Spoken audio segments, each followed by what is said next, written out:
নমস্কার, তো সবাই কেমন আছেন? আশা করি অনেক অনেক ভালো আছেন। আজ চলে এসেছি হুলোর ঘাট পার করে মায়াপুর।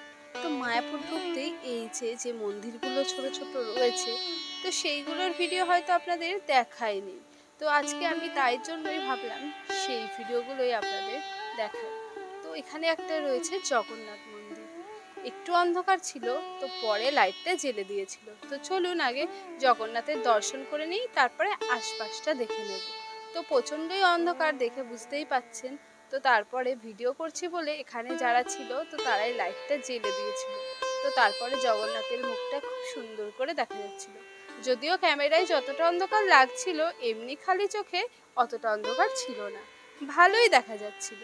কিন্তু আমার জন্য লাইটগুলো জ্বেলে দিল, আর দেখতেও ভীষণ ভালো লাগছে।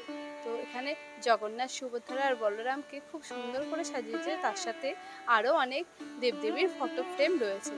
আর এই দেওয়ালগুলোতে দেখুন কি সুন্দর হাতের কাজ করেছে। প্রত্যেকটা দেওয়ালেই কিছু না কিছু একটা চিত্র ফুটিয়ে তুলেছে, দেখতে ভীষণই সুন্দর লাগছে। তো এরকম ছোট ছোট মঠ বা মন্দির বলুন, সব কিন্তু মায়াপুরে যেতে এই একই রাস্তায় পড়বে। তো আপনারা কোনোদিন মায়াপুর আসলে ঘাটের দিকে আসতে যে মন্দিরগুলো পড়বেন, সেই মন্দিরগুলো দর্শন করে নেবেন। তো এটা ওপরটা ছিল বেতের, তো সেই জন্য খুবই ঠান্ডা ছিল। ওপরে টিনের সেট দেয়া, আর নিচে ছিল বেতের। তো এই বেতের জন্যই ঠান্ডাটা বেশিই ভালো লাগছিল, টিনের গরমটা একদমই নামছিল না। তো তারপরে আরেকটু সামনের দিকে এগিয়ে যাব, আরও রয়েছে কিছু মঠ মন্দির, সেগুলো দেখাবো। তো এখানে আর একটা মঠ ছিল যেটা বন্ধ। তো আরও সামনে রয়েছে ছোট ছোট মঠ, তো সেগুলোও দেখাবো। আর এখানে তো অলিতে গলিতেই মঠ মন্দির রয়েছে। এগোতেই আরও একটা মন্দির চোখে পড়লো। মন্দিরটা বেশ বড় আর বেশ সুন্দর, কিন্তু এই মন্দিরটা সাধারণ মন্দিরের মতো না, একটু আলাদা। তো চলুন ভেতরে দেখি, তারপরে আপনারা নিজেরাই বুঝে যাবেন।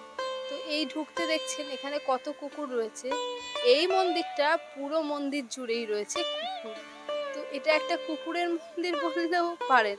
সাধারণ মানুষ না থেকে এখানে কুকুরই বেশি থাকে। আর রাস্তার কুকুরগুলো এইখানে স্থান নিয়েছে, তাদের খুব যত্ন করে রাখা হয় এই মন্দিরে। হনুমানজির বাইরে একটা ফটো ছিল, সেটাই দেখলাম। এত কুকুর, ভেতরে যাওয়ার সাহসই পেলাম না। তাছাড়া যে মন্দিরে থাকে তিনিও ছিল না যে আমাকে একটুখানি নিয়ে যাবে ভেতরে। তো সেই জন্যই ভেতরে যাওয়া হয়নি। এর আগে বহুবার ভেতরে গেছি, কিন্তু এবার আর ভেতরে যাওয়া হলো না। তো দেখতেই পাচ্ছেন পুরো মন্দিরটা জুড়ে কুকুর রয়েছে।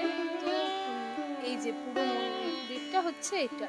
তো কেমন লাগলো এরকম একটা আনকমন মন্দির দেখতে, কিন্তু অবশ্যই জানাবেন। মায়াপুর আসলে এই মন্দিরটা অবশ্যই ঘুরে যাবেন। তো আজকের মতো টাটা, সবাই ভালো থাকবেন, সুস্থ থাকবেন, নমস্কার।